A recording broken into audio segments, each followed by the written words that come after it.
పెళ్ళైనా పండగైనా వేడుక ఏదైనా పట్టు చీరల ప్రత్యేక వేదిక వారాహి సిల్క్స్.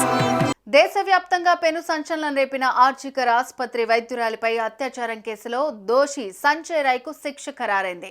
కోల్కతాలోని సిల్టార్ కోర్టు అతడికి జీవిత ఖైదు విధిస్తూ తీర్పు వెలువరించింది.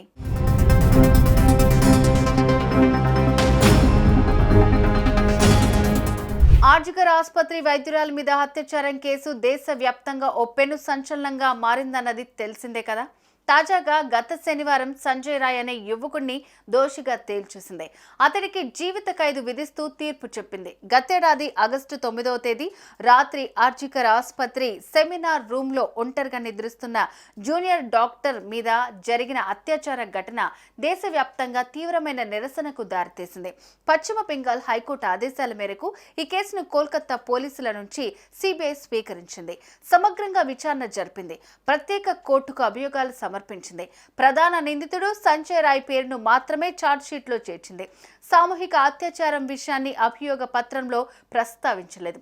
ఆసుపత్రి ఆవరణలోని సీసీటీవీలో నమోదైన దృశ్యాల ఆధారంగా సంజయ్ను ఆగస్టు 10న కోల్కతా పోలీసులు అరెస్ట్ చేశారు. అటు ఈ కేసులో ఆర్జికర్ మాజీ ప్రిన్సిపల్ సందీప్ ఘోష్, తాలా పోలీస్ స్టేషన్ మాజీ ఆఫీసర్ ఇన్ఛార్జ్ అభిజిత్ మండల్ను అరెస్ట్ చేసింది. సాక్ష్యాలు తారుమారు చేశారన్న ఆరోపణలపై వారు అరెస్ట్ అయ్యారు. తర్వాత వారికి ప్రత్యేక న్యాయస్థానంలో బెయిల్ లభించింది. వారు అరెస్ట్ అయిన దగ్గర నుంచి 90 రోజుల్లో అనుబంధ ఛార్జ్ షీట్ను ఫైల్ చేయకపోవడంతో ఈ బెయిల్ లభించింది.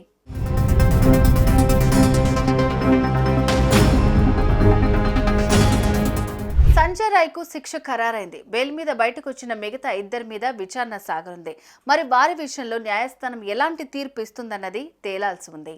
సుమన్ టీవీలో మీ పర్సనల్ అండ్ బిజినెస్ ప్రమోషన్స్ కోసం కింది నెంబర్కి కాంటాక్ట్ చేయండి.